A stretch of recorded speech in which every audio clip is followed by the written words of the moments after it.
Yeah, there you go. Good morning. This is the New York City Board of Standards and Appeals Public Review Session for July 27, 2015. We'll begin with the special order calendar. Decision items. Item number 1, 54556 BC, 2001-2007 Williamsbridge Road, the Bronx. Okay, as requested, they provided the revised plans with the curb cut dimensions. They also provided photographs showing potted plants surrounding the pole. I'm not sure that we wanted potted plants, but that's what we have. Is that, I mean, that's obviously a temporary kind of solution. It's, as a temporary solution, it's okay, but they're either going to die or get stolen. Yeah, I would exactly. So what we really want to see is permanent landscaping there, or we can condition Yes, approval on permanent landscape. And there should be a little, the drawings should be amended really quickly to show a little planting area next to the post, so that there can be in-the-ground plants, because that's going to be plastic plants as far as I can tell. Okay. Item number 2, 17404 BZ, 124 West 24th Street, Manhattan. Okay, with this one, we were waiting for a submission from neighbors to see if they had any issues, and they didn't, so I think there's nothing remaining to look at or do here. Continued hearing items. Item number 3, 705 81 BZ, 1433 York Avenue, Manhattan. They asked to adjourn this. Item number 4, 3510 BZ, 144-11 77th Avenue, Queens.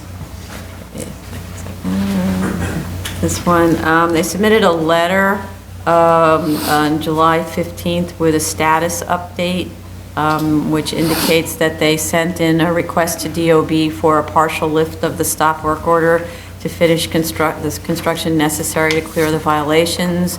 They're supposed to be having a meeting with the DOB commissioner to review the plans, and they requested waivers on the reduction in fines,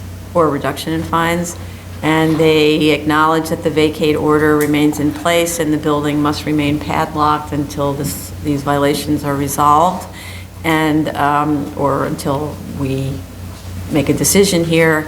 And I understand that there's confirmation that the building is in fact padlocked. Anybody else?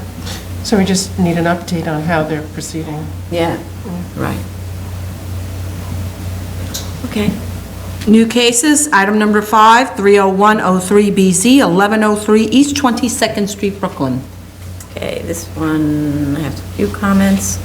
Just noting that on the statement of fact, there's an error with respect to the time of the grant, of the prior grant. It was not January 2014. There is one open DOB violation for construction, which presumably was in response to a 2008 complaint that the work exceeds the permitted plans and the building is coming too close to the neighbor's property. This information was left out of the timeline, which indicated that it was a clean, violation-free site, which it's not. The timeline also leaves out the Department of Building's response to the audit.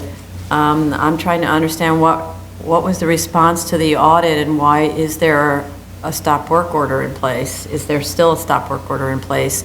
I'd like to see a copy of the DOB objection sheet that was the result of the audit.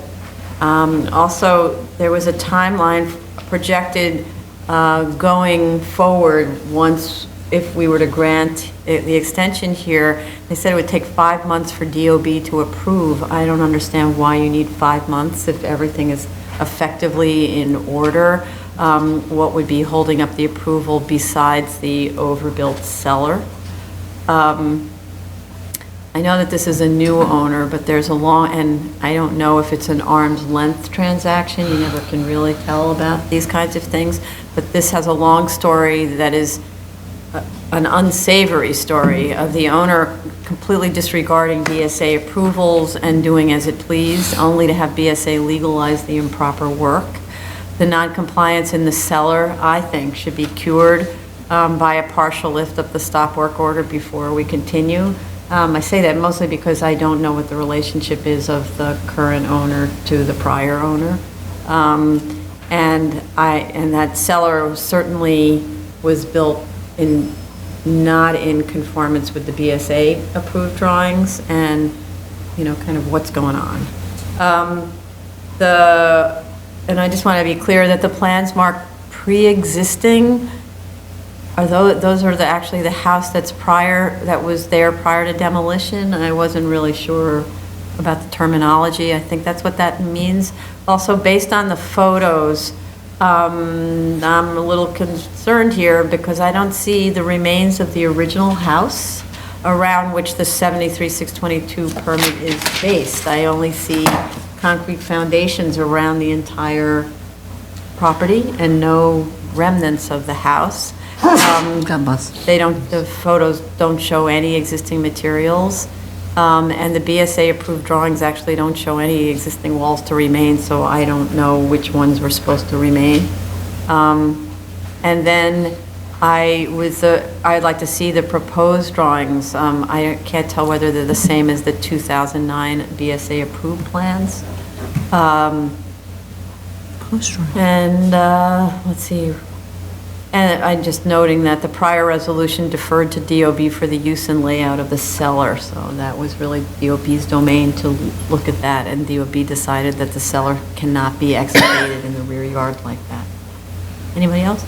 I agree with you. I think it's very unclear as to what was going on with the stop work order. From reading the papers, it looked to me that violation was cured by the extension and the legalization that we granted. However, I guess paperwork might never have been filed to remove the stop work order. I'm not sure. Or is this a new stop work order, meaning that even after we legalized, they still did not comply with the new legalized plans? So it'd be great if they can give us some more information about that. And then how long will it actually take to complete the construction and get the C of O if they actually do remove the stop work order? But when I looked at this, I just felt that they had demolished the existing building and they're not eligible for a special permit. And I think that's their problem at DOB, although they didn't really say, and I think they have to apply as a new building. And you went out to the site? Did you? I did go out to the Yeah, site, you did. but the photographs really tell you that There's nothing there. There's nothing there. Nothing Right. above ground. And it's a lovely neighborhood. It is. Okay. One? Yeah, that's tricky. Appeals calendar, item 6, 9015A, 54 Industrial Loop, Staten Island. Okay, I didn't really have any comments on this. I just noticed that there were prior grants on this industrial loop for lack of frontage on a map street. And one of the conditions of the 2000 grant was that the sidewalk, curb cuts, and pavement shall comply with DOT requirements and conform to the plans. I'm not sure whether that's sort of a standard note, but it seems reasonable to require that. They need to comply anyway, but, It's a GCL 36, not a 35. Is this building going to be sprinklered? yeah, I think it says. Did it say it on fully the plan? sprinklered. We have the fire department sign off. Yeah, Right. it says, no, it says they propose one-story fully sprinklered warehouse, yeah. Okay. Is it on the plans, though? I I think it so. is. I don't have my think so. plan with me. Because that was my only question. Okay. Is it on- Certainly it was in the statement of facts, but I think it was on the plan. They should have So that on the it- plan. Make sure it's Yeah, on the let's make sure. Yeah, okay. Let's see.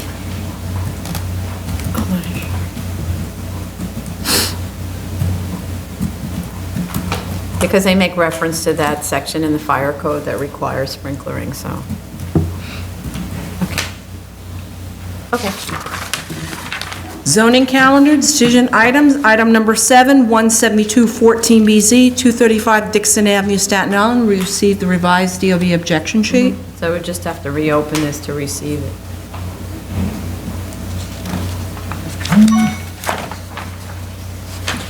Item number 8, 23614BZ, 106 East 57th Street, Manhattan. Okay.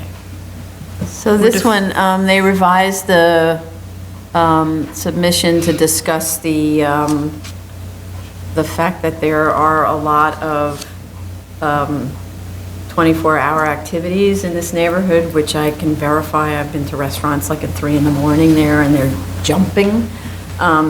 So it's true that it's consistent with the kind of neighborhood life there. And that, so the idea of a PCE being 24 hours is consistent.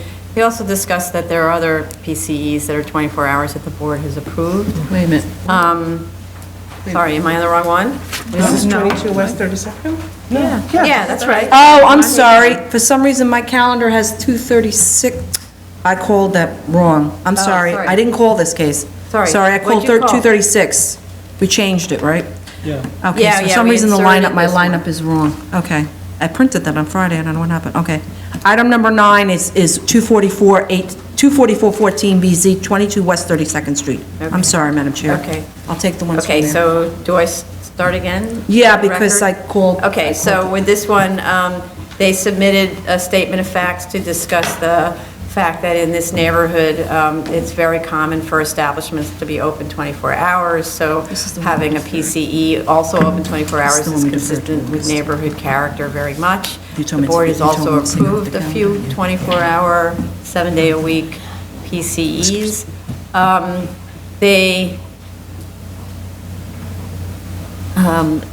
There was a note, though, on the drawings that gave me a little bit of pause, and I want it corrected. It says that, that sprinklering of the space will be provided if the fire department requires it.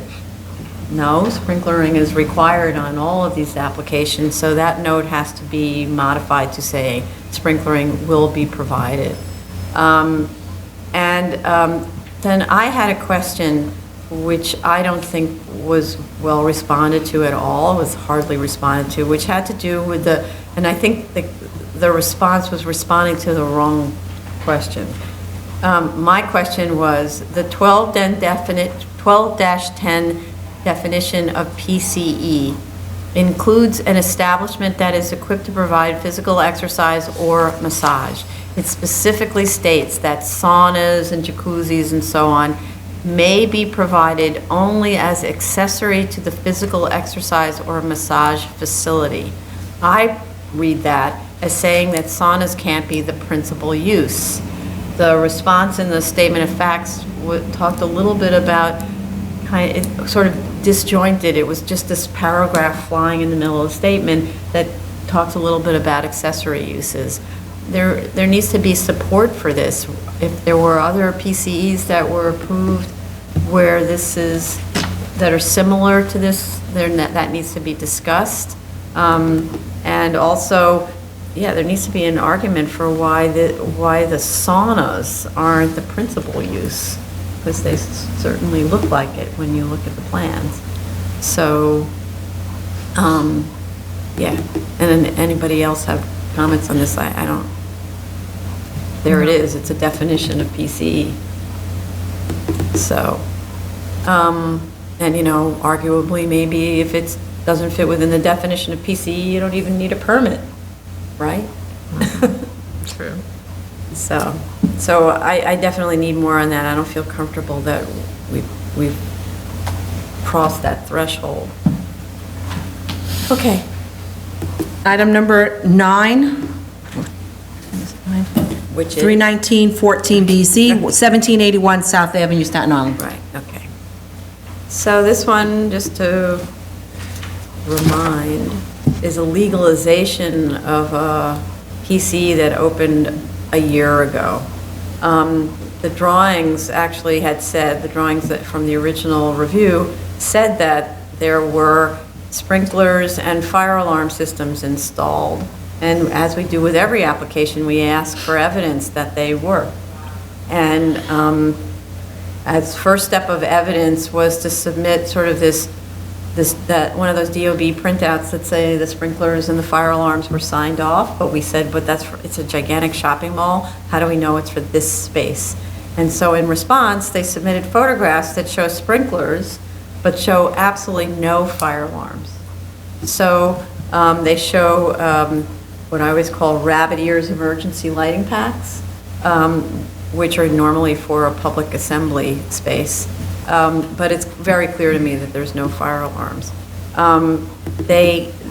They submitted some materials on Friday at a 0 hour, really like 4:45.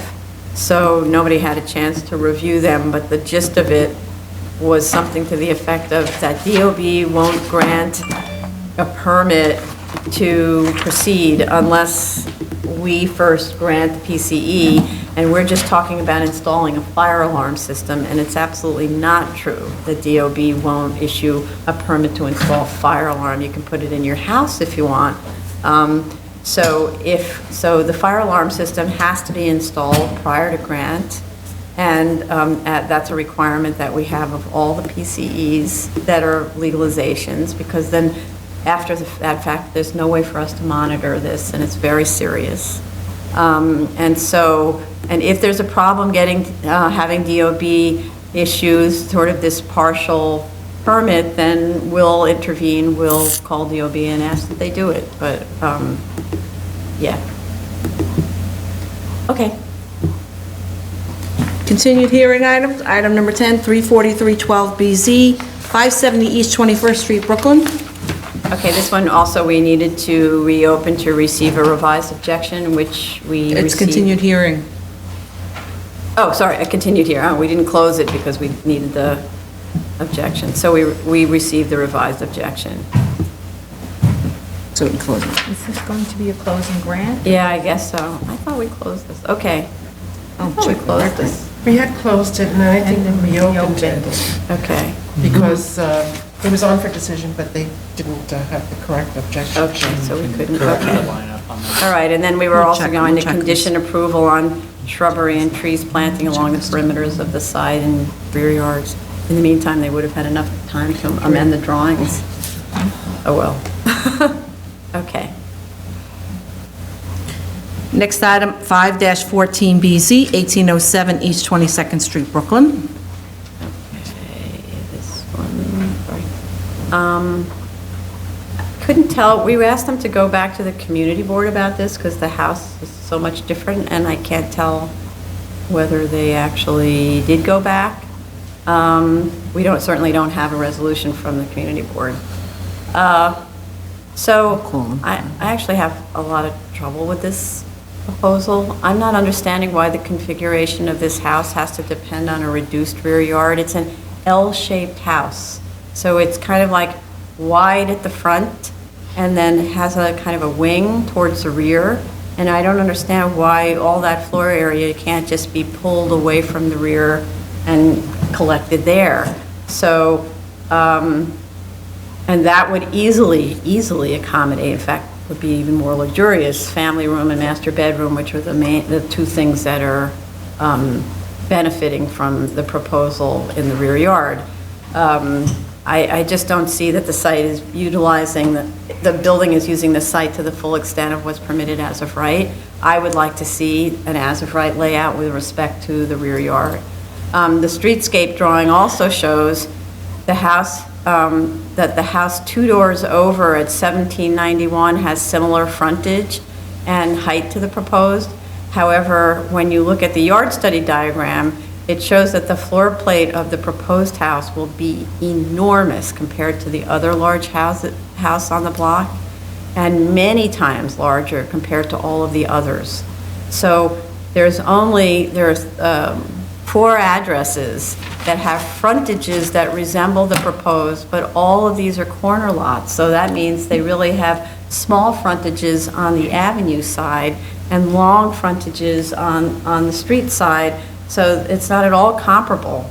So I'm concerned about the massing here really being out of character with the neighborhood. And a lot of that has to do with this, it's almost intentional that it's being stretched, and it could become much more compact. Also, the rear yard study doesn't provide the height of the house adjacent that has a 23 rear yard, or the plans for the house to the rear at lot 22. And just to go over again, the house seems out of character with the neighborhood. Why can't you build as of right? I'd like to know what you can build as of right and what you can build without relying on yard waivers. It's not so much the floor area for me in this case, it's the frontage and the impact on the yards apparently unnecessarily. I think their design is somewhat limited to the fact that they want an unobstructed basketball court. Yes. So they don't want any, foundation walls or anything in the basketball court area. And I guess they don't want to get into an elaborate steel, transfer beam or something. So Which is in the cellar, really deep cellar, right? Right. But I didn't understand, like, there's a DOB bulletin 21208, which explains, what the size of the cellar can be. And following that bulletin, I still don't see how they came up with their floor area that they're counting in the cellar.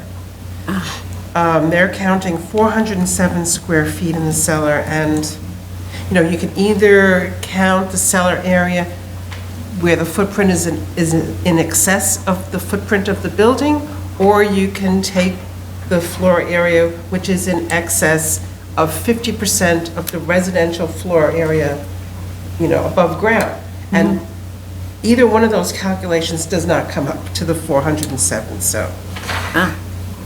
I would like them to explain how they're calculating it and refer to the bulletin when they do.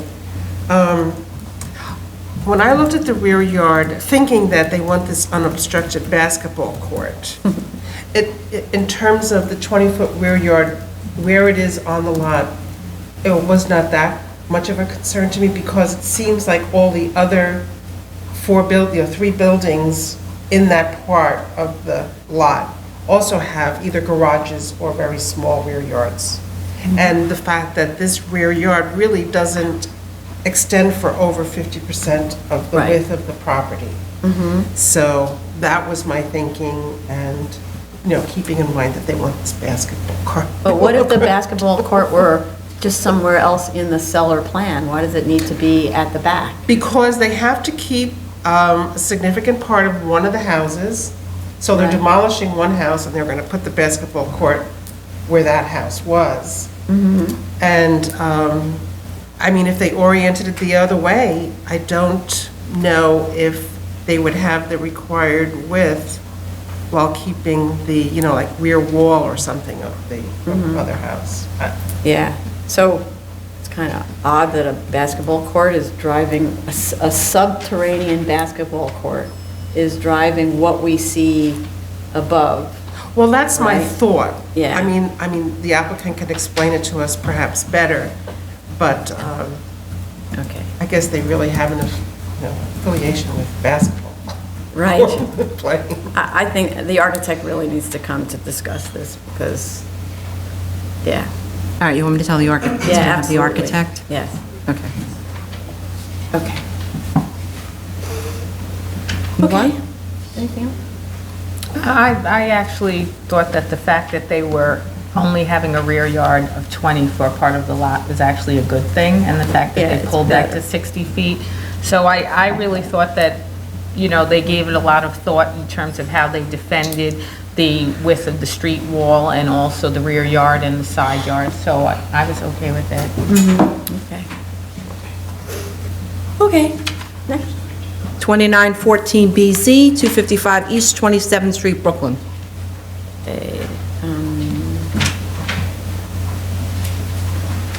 All right, so this one, the next submission showed that the front yard encroachment will now be removed. On the second floor. On the second floor, Right. yeah. And I'm just curious what people think about having them remove it now, just because there was illegal construction, and so that's kind of my theme about people who do things without permits, like how do you enforce it? But at the same time, they need to go to DOB, continue with this, so. I mean, I understand where you're coming from, but if you look at the house, it's got a fairly new front, and it goes straight up for 2 stories. I don't know how they would be able to remove that without literally having to be put out of their house. I mean, it's So it not has an to be- extension anymore. It looks like the house, the full, Yeah. house itself. So I don't know how they'd be able to do Do that. it as just a little piecemeal thing. It needs to be Yeah. done during a full And project. it'll affect the roof and things like Yeah. that, so, yeah, I think it's going to take some time, but unfortunately, there's no way for us to legalize that. Right. Right, okay. Also, I know the greenhouse at the rear has been removed from the proposal. Now the focus is really on that illegal construction that infringes on the required rear yard. I'm still finding the statement of facts not clear about what is proposed to be legalized. The existing first floor is 178 square feet larger than the approved first floor. The statement of facts states that 124 square feet will be legalized, so I don't really understand. The second floor is 415 square feet larger than what was approved. I don't understand, because that little front part if that's removed, is that all of it? Or like, where's that 415 square feet? And then the attic is 580 square feet larger than what was approved. Are we being asked to legalize that? And this all conflicts with the submitted drawings that show what they call the legal condition of the second floor and attic with the same floor area as the proposed and an FAR of 0.92. I don't understand how the legal condition could have an FAR of 0.92. So it's just a very confused submission. And then I ask always, what's the reason to reduce the rear yard further by 1 foot 11? It's already non-complying at 21 foot 11. But I add, since this is only one story and there are one-story garages along the adjoining property lines, I don't really have a big issue with it. It's just I don't get the need to add 1 foot 11 inches, right? It doesn't actually change anything on the interior when you look at it. So, anything else? Yeah, I kind of felt that the 22-foot rear yard was reasonable. And I was very happy to see they're going to remove the second floor first, front area, but I do think it's going to be difficult to take some time. Okay. Okay. Item number 13, 30-14BZ, 6101 16th Avenue, Brooklyn, 6101 16th Avenue, Brooklyn. Right. They wanted to adjourn this. Adjourn, okay. Let's do adjournments. Item number 14, 3114BZ, 165 Spencer Street, Brooklyn.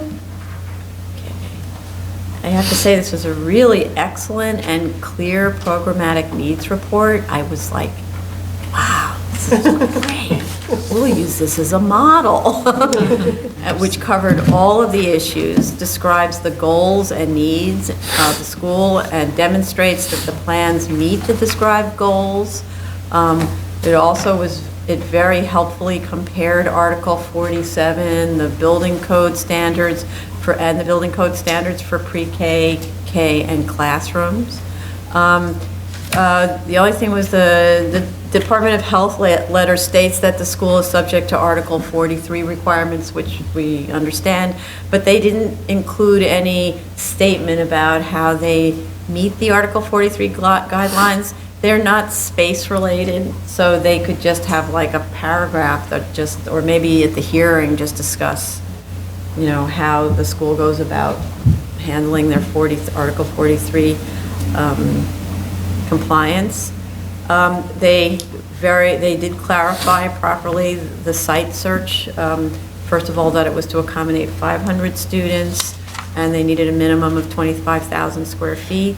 And they improved the search information to include only sites where it would have been as of right, because before they had a lot of sites in the M districts also. They corrected the noise analysis in the EAS.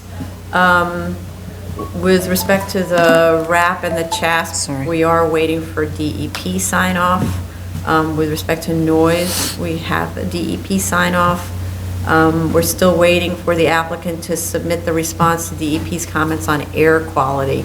So what's holding us up is the DEP sign-offs. I just want to say that the findings the findings, they should go over the findings and make sure as these submissions to DEP are approved by DEP, that the findings are making reference to the right environmental materials, because some of them may not be accurate. So it's just so that the statement of facts and the environmental reference, the references to the environmental in them connect. And then with respect to air quality, I think we reached out to DEP. We want to make sure that the play area on the roof is considered here. Yeah. Okay. Okay, so DEP did not review the air quality of the roof, so that's going to be a new review by DEP, which is really essential, especially in these neighborhoods. Anybody else? Right. Yeah, I had a question about the air quality, and I guess they have to put this liner in, and I just wanted them to confirm that right now they don't have a concrete slab in the cellar, that it's just dirt. So they're going to be able to put this vapor barrier and a slab depressurization system. So it's, I just want to, no, I don't think that there's I would like them to confirm that. so you don't think there's a slab in the basement? Is that what you said? According to, if you look at the plans, it looks like it's just dirt in the basement. And the other question is, well, if they're going to have to put in a vapor barrier and a sub-slab depressurization system, how are they going to do it with a concrete slab already there? Okay.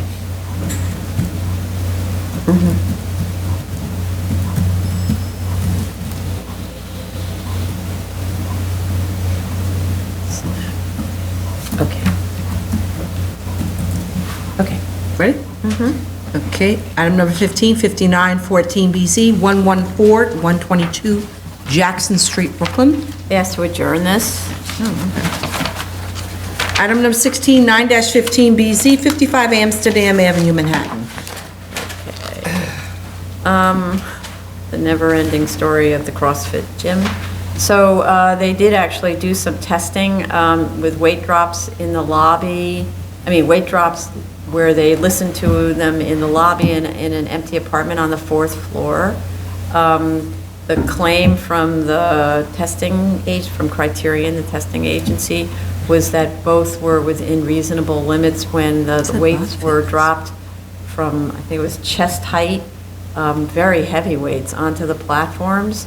I just have to say, all of these tests are very concerning to me because we've had some direct experience here where using those exact same platforms with weights that were not as heavy as the ones dropped here, there were places in the building above where you could really, really hear the drops. So I'm still concerned about these. I do have a question, though, for Criterion. We recently received a submission for another gym that routinely does box-within-box designs. And now we have really good details on the box-within-a-box design. And I'm curious why that's not the standard for these kinds of gyms. And then maybe you supplement that with lifting platforms or somehow. I don't really know how you... These are all these really high floating, the walls float, the ceilings float, the floors float, everything really is an isolated box, and I'm not getting why that's not the standard. And my feeling about it is, if we went along with this proposal, that it should be a very short-term approval, because now you need to wait until the neighbors start complaining. Well, this also, doesn't this one already have the concrete floating floor with the 4-inch concrete supported on springs as well as a suspended ceiling, and then they're putting the platforms in place on top of that and a rubber mat on top of that? And it's a new construction building, and there are only 6 people per class. Right, there's 6 platforms. It's not going to be... Yeah, it's not going to be as big a deal, right?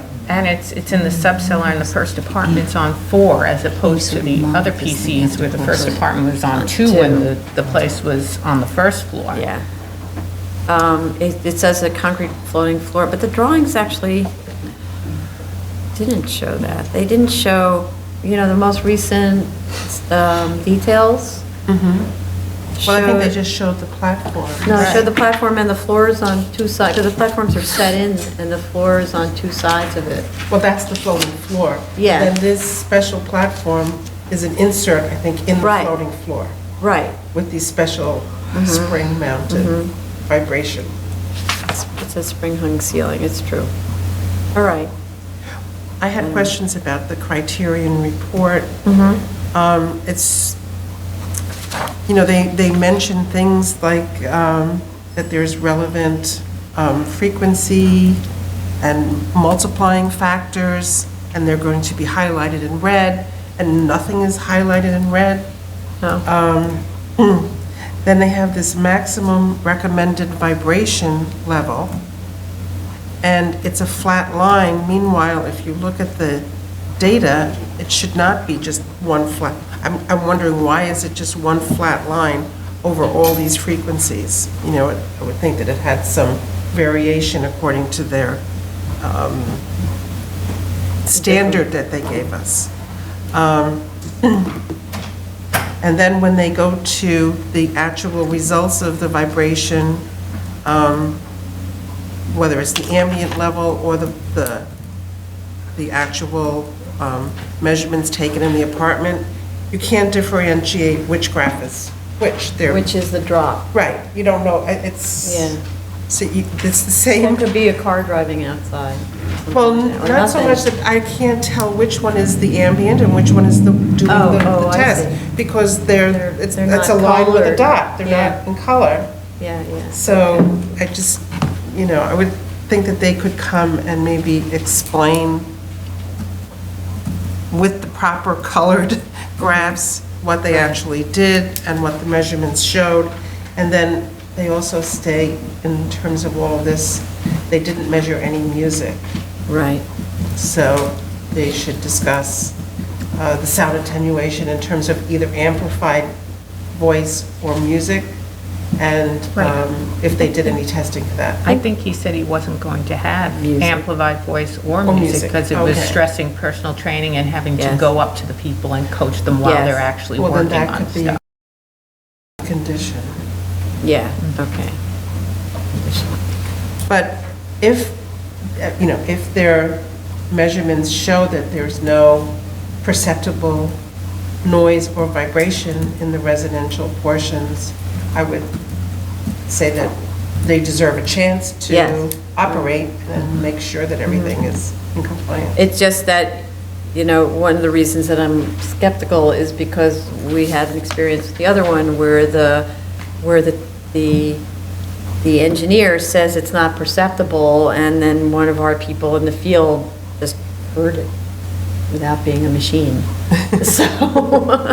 So, you know, that's what makes me nervous about it. But it's true that this is a much smaller gym than the other one that we're talking about, with very few people training at one time. But they do lift really heavy weights. But at least this is in the cellar, not on the first floor, right? Which actually was the thing that would have cured probably the other one. That's true. If the other one had had all the drops in the cellar, we probably wouldn't still be looking at it. Right, yes. Right, okay. Okay. New cases, item number 1, 10214 BC, 4017 Avenue P, Brooklyn. Okay, so this is another synagogue in a house, where there's a lot of neighbors who are very upset about how the synagogue has been operating. For me, it's not so much about the extent of their request, but of what kind of a neighbor they've been. They apparently use, it's again like this other one that we looked at, where the fathers bring the kids to the synagogue and then say essentially, go play for an hour and figure it out, and then the kids are completely unsupervised, and there's parking that goes on sort of in other people's driveways, and and people said there was illegal construction, but I found one open violation, which was for alter change building occupied without a valid C of O. So they did get permits to do the work that they did originally, but they never signed off on it. They don't need a public assembly permit because according to them, there's only 74 people occupancy in the existing synagogue, so it's not in violation of that. The only reason that it might not have been signed off, as far as I can see, but the plans were approved, is that there's no ADA accessibility in this building, so I don't know how you convert from a house to a synagogue without providing ADA access. But aside from that, there's an existing non-complying floor area that seems to be in excess, and I'm wondering whether that's legal floor area. I know this was a house before, but it's hard to tell what is existing from the drawings, what pre-existed this change of the synagogue. The EAS needs to do a pedestrian impact study because you're talking about a much larger number of congregants than currently. The statement of fact should address the impact of the reduced rear yards and side yards on adjoining properties, which it didn't discuss at all. They should provide a map of adjoining properties with the side and rear yard dimensions to support their discussion, and discuss whether within the study area there are other zero lot line structures. When I looked at the map, I did see some other zero lot line structures. They should also discuss the other institutional uses within the 400-foot radius. There's apparently a church right around the corner, quite a large one. One question I have is really about the structure of the house. When it was converted to a synagogue for 74 congregants, I'd like to know whether the structure was modified to handle the increase in the live loads, and maybe if it wasn't, maybe that's why DOB didn't sign off finally. And for this proposal with 150 congregants, it's not just change the count and add more chairs, right? I mean, this is significant. Also, I can't tell whether there are sprinklers, fire alarms, smoke detectors in the building. There need to be. You need to indicate on the site plan the distance to the adjoining houses at the rear and the side yards. And again, I don't see handicapped access to the mezzanine or the mikvah level.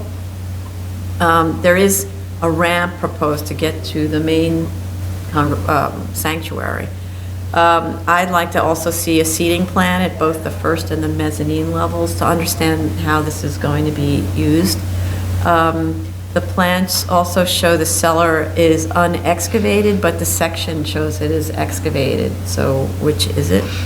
I also think the addition at the rear is kind of a simple community facility addition, and normally in this zoning district you could just add the community facility up to a height of 23 feet in the rear yard, but not in that little side yard area. And I think it's kind of odd, there's this one little sort of foyer or vestibule in the side yard, and I don't see why that's necessary. It seems like it's a lot of mass for no reason. Why can't you just enter directly? And if you need some sort of air, something for the winter time to prevent the cold from coming in, put it on the inside as opposed to the outside.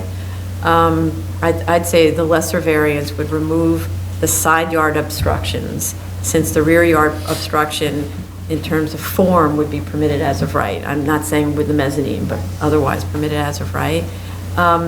And then I'd like to know how they're going to handle all these unattended children playing around the building. Now there won't even be a rear yard for them to play in. I thought about, what are you going to do? Can you put them on the roof? Is that going to drive the neighbors crazy because it's too noisy? But there needs to be some way to address the fact that the kids are unattended. And also, I'm not sure as to, I know that there's not a parking requirement because they're at fewer than the number of spaces needed, but there seems to be a parking issue here. And so I'd like to hear how they're going to be managing that. And I actually had questions about whether or not they could make do with a smaller space, because I agree with you that not necessarily that they have to go to the side lot line, they should perhaps consider extending those side yards all the way down, straight through to the rear lot line, and just have the fact that they have the mezzanine in that rear extension be the variance that they get. And when we look at the current synagogue plans and the proposed, it seems like the current plans are calculated at 12 square feet per person, and the proposed is calculated at 15 square feet per person, but he doesn't really talk about why. But what ends up happening is then it shows that you could fit less people than perhaps you can fit. So that's why I asked that question. Maybe if he recalculates based on 12 square feet per person, he might be able to fit enough people in that he doesn't need that side yard extension. Now, if he does use that, I noticed that there are openings onto that roof that is some sort of a deck coming off of the mezzanine, and I think that that definitely is not appropriate, because then you're right on the people who live next door, and I don't know what that's going to be used for, but I really think he should seal that up and just have that be windows or wall. Right. I would like to see the prior DOB-approved plans. It looked to me like there's a possibility that they extended the second floor at the front, because other homes on the street are, they don't have that second floor jutting out. And I was concerned that the mezzanine only has one means of egress and no bathrooms, which I thought was a little unusual. And the mezzanine is really the second floor. I agree that I think the side yard on that mezzanine level should be pushed back, because it's not supposed to have a second level. And I was thinking of possibly using a portion of the rabbi's residence, which is really, a two-floor residence, to put in some bathrooms and maybe a second means of egress. You mean that you go up and how do you do the second means of egress that way? Just have the stairway, instead of being in the side yard, of being, maybe somewhere in here, stairway coming down. Yes. Or maybe they could have the second means of egress over that roof terrace. But I think they should, I think by law they have to have Yeah. a second means of egress, which I Well, don't but see. from the mezzanine, because it's fewer than 74 You don't need a persons, second means? you don't need, you don't need a second means. I know. I think that's the code. Not 100%, but I think that's the code. And then in terms of handicapped access, I don't know where you put the elevator in this, but I don't see how you have no elevator. Well, I guess in some, they may have like a handicapped female on the ground floor. You can't. You can't. Okay. And not to mention the mikvah's in the cellar. But can't you behind a curtain? I've been I to don't- synagogues where Really? women have been behind a curtain in the rear. Oh, I don't And the know. curtain extends across. Okay, I don't know, so we'll have to, anyway, that's sort of a DOB call about whether there are alternate means, but we don't hear anything about compliance with that. And there's a reason why they haven't been able to get a C of O up until now, so what is it? Right, and so this is, I looked at the application, I thought it was only for altering the second floor. I don't know if they actually put in an application to create the synagogue. So are we doing a legalization of all those uses also? There's a permit for The synagogue? synagogue, mikvah, and the rabbi's Okay. apartment at the top, which is considered use group 4. It's not, surprisingly, never it's got- not a use group 2. Okay, So, yeah, but they just never got a sign off. which is why? They don't have a C of O. Right. Okay, right, so, and I know that neighbors, so this violation's from last year, the ECB violation, so, yeah, it doesn't say that they altered without a permit, it's just work without a C of O, occupied without a C of O. Okay. And you can tell from the complaints that the neighbors call a lot, so, because of obvious annoyance. Okay. Yep. Item number 2, 20214BZ, 2268 West First Street, Brooklyn. It is a proposal just to add a two-story extension at the rear under 73622. I thought it's a very modest proposal, not trying to make the house ginormous at all sides, but I still need an argument for why the second floor can go to 20 feet when the property to the rear has a 27-foot rear yard. You should provide plans with interior dimensions for the room lengths and widths so we can understand whether these are like the absolute minimum kinds of reasonable sizes for a bedroom and a living room and stuff like that. That might explain, because I understand you need to have that many bedrooms. And then there's this funny corner that's been, of the first floor, that's been chamfered. I assume that's so you can get the car in there. But I don't know, so I'd like to just understand that. It's kind of weird. But it's at the back, so. Anybody else? I just thought that, have they considered, some space in the attic instead of all of that space in the rear? Is there Doesn't some? have to completely rebuild the attic. This is just a That's simple true, little you'd have addition to at the change the rear. roof, right? Yeah. Yeah. But you're right, though, right now, there really isn't a rear yard justification based on what they've shown us, because it just seems to me that there are only 2 homes on the block that actually have a rear yard of 20 feet or less. And then there are only about 10 homes on the block that actually have rear yard garages. None of the other homes even have a presence in the rear yard, so I think they have to do a little bit more work to try and prove to us that that's a character. These are also very unusual sites. This is the least unusual of all of them. As you go, I forget which way on the block, they get narrower and narrower because it's this angled block. So that's why some of them have very shallow, at the end, one of them has shallow rear yard, but that's because it's only a 70-foot deep lot, so. Okay. Item number 3, 5515BZ, 405 West 55th Street, Manhattan. Okay, I thought this was a really well-written statement of facts and findings, an explanation of needs. For me, it was kind of like, wow, this is such a pleasure. So thank you. And so this is going to sound like nitpicky, but that's what we do, so, or I do. So the statement of facts has an error with respect to the grade change. It refers to a height above curb level, but it's really the elevation at the top of the curb. That's just a non-substantive error.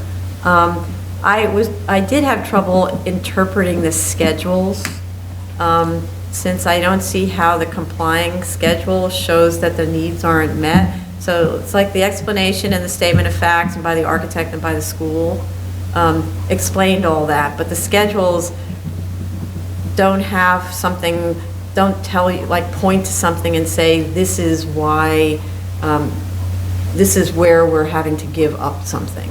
And when you do the complying schedule, it doesn't show how this is still insufficient.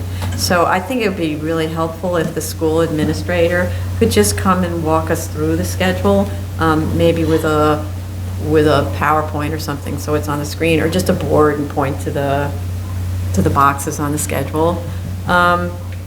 Though there's kind of general mention of it, there isn't specific mention of the findings for the CPC special permit, 96104, that allows a height increase that's basically exactly like what's proposed. That discussion should refer to the shadow studies, because the shadow studies obviously are there to discuss the impact of the proposal on the light and air to surrounding streets. So it just needs to be blended in, and it probably could just be explained at the hearing.